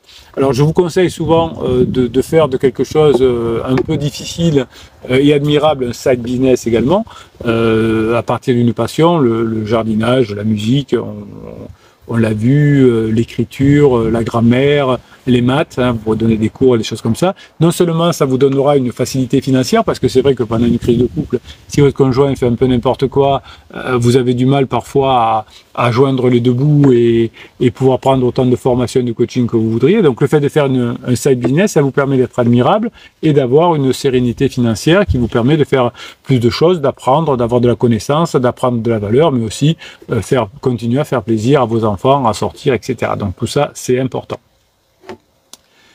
Donc l'état de flow que vous allez F-L-O-W, hein, c'est pas flow Florence, c'est F-L-O-W, c'est le flux, hein, c'est comme des sportifs de haut niveau, quand le jour où ils sont champions du monde, j'ai l'impression d'être dans le flux, dans le flow, c'est-à-dire que tout réussit parce qu'ils ont appris des connaissances difficiles, etc. Donc le fait d'apprendre des choses complexes pendant une crise de couple va vous faire du bien, va vous aider à ne pas penser tout le temps au down de votre conjoint, mais vont vous aider évidemment à vous rapprocher de votre travail. Donc pratiquez le deep work, hein, un travail important pendant une crise de couple, ça va vous donner de l'énergie, ça va montrer à votre conjoint que vous avez changé, vous allez susciter l'admiration d'autres personnes et vous allez peut-être même pouvoir faire un side business qui va vous aider financièrement pendant la crise de couple et peut-être plus tard de continuer votre side business et d'en faire peut-être votre métier. Donc cet exercice de discipline stoïcienne, hein, où vous allez vous concentrer intensément sur ce qui est en votre pouvoir, hein, c'est-à-dire votre capacité à apprendre, ça personne ne peut vous le prendre, personne ne peut vous empêcher de le faire. Si votre conjoint est en down actuellement, vous ne pourrez pas tellement discuter avec lui ou avec elle parce que la personne est en down, comme si votre conjoint est malade actuellement, il faudra un peu le laisser tranquille, hein, c'est comme si c'est la métaphore de la crise existentielle, votre conjoint a de grosses migraines et que vous allez continuer à lui parler malgré ses céphalées, ça va pas le faire. Donc là, c'est un peu pareil. Donc pendant que votre conjoint est en down, vous en profitez pour avoir une expertise quelque part, et quand votre conjoint ira mieux, il verra votre expertise. Donc c'est pas perdu de temps. On ne perd pas de temps, pardon. Donc vous allez choisir un domaine d'excellence et vous allez sélectionner cette activité et vous allez sanctuariser des box, des box de travail, par exemple on va dire 90 minutes 3 fois par semaine, pour apprendre quelque chose. Donc une formation ça dure 2h30, hein, donc vous pouvez en faire une par semaine par exemple, avec des blocs en fonction de votre temps de travail. Vous pouvez faire des blocs de 30 minutes, mais l'avantage des formations du capitaine, c'est que vous faites les formations en faisant autre chose, le ménage, je sais pas quoi, la lessive, aller courir, le transport en commun, etc. Vous ne perdez pas de temps à vous former, c'est ce qui est important. Donc c'est cette expertise que vous allez avoir au fur et à mesure du temps qui vont vous permettre, en étant dur avec vous, en apprenant des connaissances, cet exercice-là de la connaissance va être un game changer pour votre conjoint. Game changer, il dit le capitaine. Voilà. Bon, merci les pirates pour cet enregistrement. Donc donnez-vous la réflexion de je bosse, je me mets hors de portée du pansement déjà parce que en bossant dur je vais être bien meilleur et je vais me faire plaisir en apprenant des choses et peut-être que financièrement je vais m'y retrouver encore plus parce que l'investissement que j'aurais fait dans la formation sur le stoïcisme va me permettre de me décider par exemple à faire un side business ou la formation sur le side business, une formation sur le side business qui va vous aider à ensuite à avoir plus de moyens financiers et être plus libre et faire des choses avec vos enfants. Voilà, le travail rend heureux. Et oui, le travail, plus on travaille, plus on y arrive. J'ai accompagné sportif de haut niveau pendant très longtemps. Ça m'avait marqué une internationale américaine de basket que j'accompagnais. Elle me disait, tu sais Bruno, l'entraînement pour moi c'est la mise en pratique du travail que je fais à côté. Donc en France, on était plutôt, on a des matchs et puis on a des entraînements collectifs avec un coach physique, etc., qui nous fait bosser. Donc pour les internationales françaises, c'était plutôt, je viens m'entraîner, sérieusement évidemment, voire je reste un peu avant, un peu après, et ensuite je joue les matchs. Pour elle, c'était, je m'entraîne à côté. L'entraînement collectif vient voir si je suis en forme ou pas. Par exemple, elle faisait du foncier à côté, du physique à côté, et quand elle faisait avec son préparateur physique pendant l'entraînement collectif, eh bien, qu'est-ce qu'elle faisait? Elle ne faisait que valider ce qu'elle avait fait à côté, est-ce que c'était bon ou pas? Est-ce qu'elle était dans les clous? Est-ce qu'elle avait progressé? Etc. Et l'entraînement technique, faire des shoots, etc., lui montrer, lui donner aussi, est-ce qu'elle s'est bien entraînée toute seule à faire des shoots, est-ce que ça a porté ses fruits à l'entraînement, et si ça a porté ses fruits à l'entraînement parce qu'elle est plus douée à l'entraînement, ça se voit à match. Ça, c'était l'esprit américain. Voilà, donc c'était intéressant. Donc vous, ce sera un petit peu la même chose finalement, c'est que plus je bosse à côté, mieux je réussis. Vous savez que tous les pirates qui ont réussi se sont appliqués, cela est motif. Merci pour ce que vous êtes. Je vous souhaite la journée que vous méritez, mes pirates adorés. Ça bosse et ça bosse dur. Voilà, c'est terminé pour l'enregistrement de cette vidéo. On continue le live évidemment. Tiens, coucou Laura, je vois qu'elle est sur TikTok. Je te fais un gros bisou. J'ai vu ce matin avec Laura, donc on a parlé rugby. Je fais une petite pause le matin en allant voir mes chevaux entre deux coachings et ça me fait plaisir de discuter avec Laura que j'ai connue toute petite et qui est quelqu'un d'extraordinaire. Tuc. Momo, le Capello dit bonne soirée capitaine, grinta à tous, Yuru, bon courage, Boston Mindset et ça viendra tout seul. Oui, alors Yuru, j'espère que vous aurez le déclic parce que là, tout le monde vous a expliqué que vous n'avez pas le bon mindset, vous conseillez le coaching et les formations.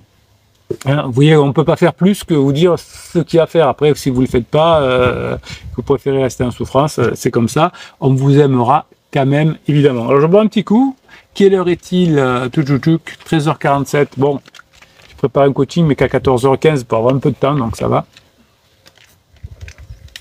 Donc, je vous rappelle que pendant les coachings, n'importe quoi, pendant les lives, on fait aussi des enregistrements. Donc, on a fait un premier enregistrement aujourd'hui sur un réac que vous pourrez retrouver plus tard, évidemment, de texte. Là, on a fait quelques exercices. Vous voyez qu'à travers les exercices, on arrive à parler de choses et d'autres. Et on va finir par un compte. Allez, 2 comptes, on va faire aujourd'hui. Alors, les comptes, qu'est-ce que c'est, capitaine? Qu'est-ce que c'est? Les comptes, vous savez que comme je peux pas, malheureusement, c'est mon métier, vous dire ce qui se passe pendant les coachings, mais qu'il y a des choses, des fois, je me dis, purée, ça, il faudra que je le ressorte pendant un live, mais non, je ne peux pas. fait comme ça, c'est confidentiel. Donc je vous écris des comptes. Et dans les contes, il y a des métaphores de ce que je veux vous dire, donc complètement sorties du contexte du coaching, et comme ça, vous pouvez quand même en profiter. J'ai eu cette idée-là, et j'en suis content. Allez Gordon, en tout cas, merci d'avoir aidé Gordon et les autres, d'avoir aidé Yuru qui est en difficulté. C'est comme ça, c'est la générosité des pirates, vous êtes comme le capitaine, on ne lâche rien. Allez, on est parti, je fais un enregistrement pour les deux comptes, comme ça vous pourrez les retrouver plus tard aussi, ça vous fait plaisir d'avoir des histoires. Bonne journée les pirates, j'espère que vous allez bien. On va partir pour 2 contes aujourd'hui parce que vous adorez les contes. Alors qu'est-ce que c'est les contes? C'est des histoires que je vous raconte pour vous donner des idées de ce qui se passe en coaching. Des fois je vous dis, tiens, il y a des choses intéressantes que je pourrais dire aux pirates, mais comme c'est confidentiel, je peux pas. Donc j'ai trouvé cette méthode il y a quelques mois. Quand j'ai une idée, quand il y a à la fin d'un coaching, il y a une idée intéressante, j'écris, ou plusieurs idées intéressantes, et quand j'ai un moment, le soir, quand je suis un peu tranquille, je vous écris un compte, et je vous les offre ensuite dans les lives et dans les vidéos, et je sais que vous adorez ça. Écoutez, c'est des histoires, vous allez voir, qui vous parleront. Le sculpteur de soie, je vais l'appeler celui-là du conte. Lucas, alors bien sûr les prénoms, les contextes, tout ça change, vous ne pouvez pas reconnaître la personne du coaching, bien évidemment, vous êtes tranquille là-dessus. Lucas avait toujours eu l'impression de vivre dans l'ombre des autres, collègue plus brillant, ami plus charismatique, voisin plus sûr d'eux. Chaque matin, en se regardant dans la glace, il avait l'impression de croiser un visage à moitié effacé, comme un tableau inachevé dont personne ne voulait admirer ses couleurs.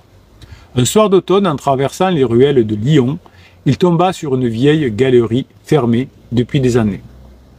Sur la vitrine poussiéreuse, quelqu'un avait tracé à la craie une phrase qui l'arrêta net. Une phrase qui l'arrêta net. L'identité n'est pas trouvée, elle est sculptée. Ces mots résonnèrent en lui comme une révélation. Et si la vie n'était pas une pièce déjà écrite, mais une matière brute à façonner. Et oui, votre relation de couple, elle n'est pas finie du tout. Premier éclat, cultiver l'excellence. Le lendemain, Lucas se souvint d'un vieux piano abandonné chez ses parents. Il n'y avait pas touché depuis le lycée. Chaque soir, après le travail, il recommença à poser ses doigts maladroits sur les touches, comme un sculpteur qui apprend à manier son burin. Les premières notes étaient dissonantes, mais il découvrit qu'au-delà de l'erreur, se cachait une force nouvelle, celle d'essayer encore.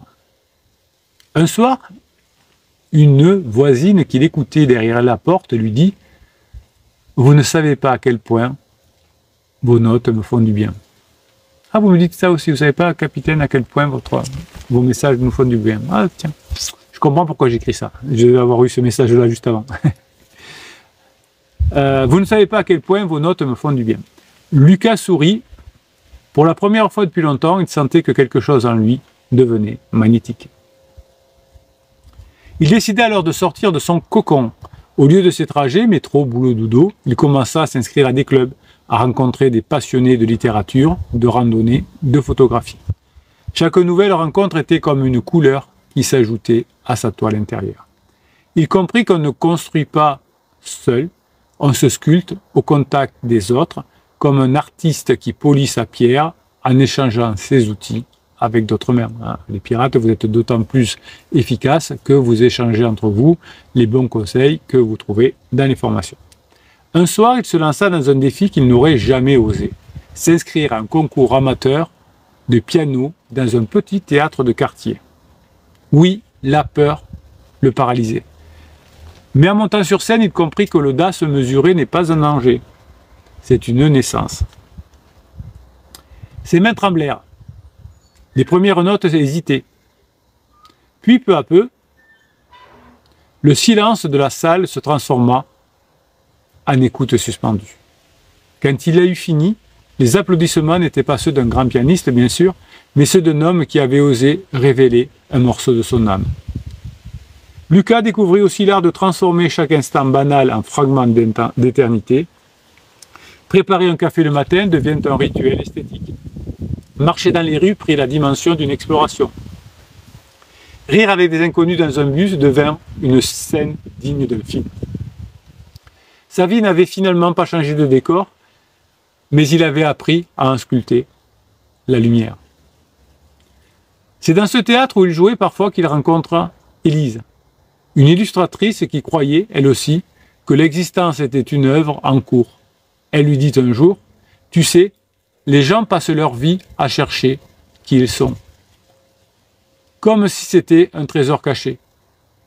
Mais toi, tu as compris que tu es en train de créer ta vie. » À ses côtés, Lucas sentit que l'amour n'était pas la fusion de deux êtres inachevés, mais la rencontre de deux sculpteurs qui façonnent ensemble une cathédrale invisible, celle de leur complicité. Des années plus tard, Lucas jouait encore, mais plus seulement pour lui. Dans une petite salle entourée de ses amis, de ses voisins et d'Élise, il joua une mélodie qu'il avait composée lui-même. Il comprit que le sens de son chemin n'était pas de devenir parfait, mais de devenir encore plus vivant. Sa personnalité, autrefois éteinte, brillait désormais de mille feux. En regardant le public ému, il se dit que la véritable sculpture de l'existence ne se fait pas avec du marbre, mais avec des choix quotidiens, des gestes audacieux, des curiosités nourries et des sourires partagés. Votre vie n'est pas une pièce trouvée par hasard, votre vie c'est une œuvre que vous avez la liberté de modeler. Chaque talent, chaque relation, chaque défi et chaque rire est un coup de ciseau qui révèle la beauté cachée de votre être. C'était le premier conte que je vous ai écrit, je vous en ai écrit même un deuxième, on va se régaler. Tuc, tuc, tuc. Deuxième conte, on est parti. J'ai fait une petite pause pour l'enregistrement parce que j'ai très soif et je dis bonjour Astro Boy, hello à tous, bravo à notre capitaine, toujours présent. Ben oui, je suis là. J'étais, alors ça fait depuis, je regardais l'autre jour, je crois que c'était quand le Covid 2020. Donc, depuis 2019, je suis là tous les jours. Il n'y a pas un jour où je n'étais pas là. Aujourd'hui, je suis plutôt 10 sur 10 vidéos par jour parce que j'ai un élan créatif ces derniers mois, donc j'en profite. Je boue à l'intérieur, dès que j'ai un truc à faire, il faut que je fasse une vidéo, quelque chose comme ça. Voilà, donc merci à Astro Boy, oui, depuis 2019, je n'ai pas loupé une journée. Ben, parce que je vous kiffe. Allez, on va continuer l'enregistrement sur le deuxième conte. Le silence qui sauva Sarah. Sarah avait toujours cru que l'amour se défendait comme un projet d'architecture, avec des plans précis, des fondations solides et des arguments irréfutables. Mais ce soir-là, quand Thomas prononça les mots qu'elle redoutait, « Je veux qu'on se sépare », tout son univers s'effondra, comme une façade fissurée. Son premier réflexe fut de construire un dossier, comme au travail, des PowerPoint alignés, des souvenirs brandis comme preuve, des promesses de réhabilitation de leur histoire. Elle pensait qu'en superposant suffisamment de données, elle sauverait l'édifice branlant de leur couple. Ah, le couple, c'est pas un PowerPoint. Déjà que j'aime pas les PowerPoint. Mais plus elle plaidait, plus Thomas s'éloignait, comme si ces mots, au lieu de rallumer une flamme, l'étouffaient sous un déluge d'arguments. En cherchant à convaincre, Sarah ne voyait pas... J'ai loupé ma phrase. En cherchant à convaincre, Sarah ne voyait que Thomas n'était plus là. Pas vraiment. Son regard était ailleurs, son cœur occupé par une tempête que la logique ne pouvait pas calmer. Un soir, en rentrant seule, elle tomba sur un article oublié sur sa table basse. Un texte vulgarisant une étude de Stanford qui expliquait que dans les crises existentielles, le cortex préfrontal, le siège de la raison, se mettait en veille, laissant l'amygdale, zone des émotions, prendre les commandes. Sarah relut plusieurs fois ces lignes. Tout devenait clair. Elle parlait à un Thomas rationnel qui, à cet instant, n'existait plus. C'était comme essayer d'éteindre un incendie avec de l'essence. Fatiguée, vidée, elle décida un matin de tout arrêter. Plus de plaidoyer, plus de négociations, plus de démonstrations. Elle s'assit simplement à côté de lui, silencieuse, pas de discours, juste une présence. Et dans ce silence, quelque chose changea. Un soir, Thomas, surpris par cette absence de défense, lui demanda doucement « Pourquoi tu ne dis plus rien ?» Elle répondit avec une voix qu'elle ne connaissait pas. « Parce que je n'ai rien à prouver. Si tu veux partir, je ne peux pas t'attacher au radiateur. Mais je reste là, entière, sans masque, sans stratégie. » Les jours suivants, le climat changea subtilement. Leurs repas n'étaient plus des procès, ils devinrent des instants ordinaires. Un sourire échangé devant une assiette de pâtes, un silence qui ne pesait plus, un regard complice retrouvé devant une vieille série. Thomas, désarmé par cette simplicité, commença à parler de lui. Pas du couple, non, pas du passé, non, de lui, de ses doutes, de son impression finalement d'être devenu un fantôme de lui-même. Sarah écouta, sans couper, sans corriger, sans démontrer. Et pour la première fois depuis longtemps, Thomas se sentit entendu. Le travail de Sarah commençait à porter ses fruits. Un dimanche matin, alors que la pluie cognait contre les vitres, Thomas prononça une phrase inattendue. « Tu sais, je ne veux plus partir. » Sarah releva les yeux, incrédule. « Bah, pourquoi demanda-t-elle ? Parce qu'avec toi, je peux respirer à nouveau. » C'était une très belle phrase, hein, ça m'avait marqué dans ce coaching-là. Ce n'était pas une déclaration passionnée, ce n'était pas une promesse enflammée, c'était mieux que ça. Une vérité nue. Des mois plus tard, Sarah repensait à cette période. Elle comprit que le secret n'avait jamais été de convaincre, mais de cesser de convaincre. Elle comprit que le secret n'avait jamais été de convaincre, mais de cesser de convaincre. L'amour, elle l'avait appris. Ce n'est pas une négociation. C'est un espace de liberté où l'autre revient, non pas parce qu'on l'a convaincu, mais parce qu'il a choisi en toute autonomie de revenir et de respirer auprès de nous. Parfois, ce n'est pas la force de vos arguments qui vont sauver votre histoire. C'est la force de votre silence, de votre bienveillance. Quand vous cessez de plaider, vous laissez à l'autre la possibilité de choisir. Et c'est dans ce choix libre que naît la véritable fidélité.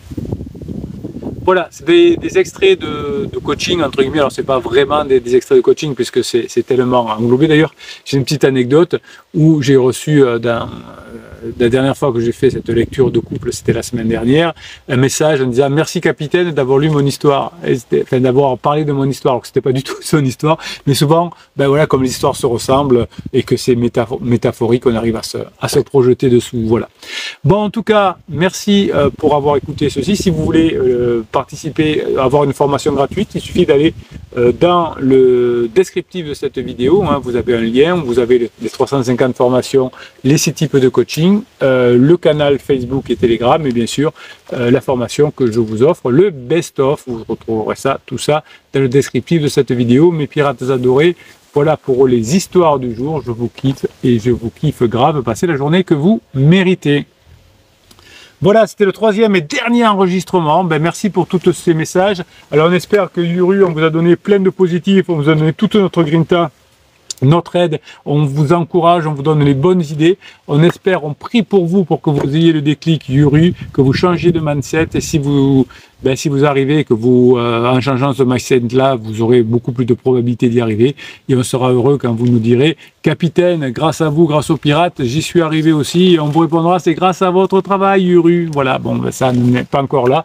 Mais on espère que vous allez y arriver. On vous envoie en tout cas toute notre grinta. Merci mes pirates adorés. Merci pour tout ce que vous faites. Merci pour votre générosité. Gordon dit bonne journée à tous. Merci Gordon d'être là jusqu'à la fin. Je m'en vais bosser. Courage à tous les pirates. On avance, on ne recule surtout pas Green Time. Merci Gordon d'avoir encouragé vous aussi Yuru. Vous voyez, c'est pas toujours toujours facile, mais voilà, en tout cas, on ne lâche rien, vous êtes comme le capitaine, hein, vous allez essayer, vous aussi, d'aider Yuru et les autres. Merci pour ce que vous êtes, mes pirates adorés, passez la journée que vous méritez.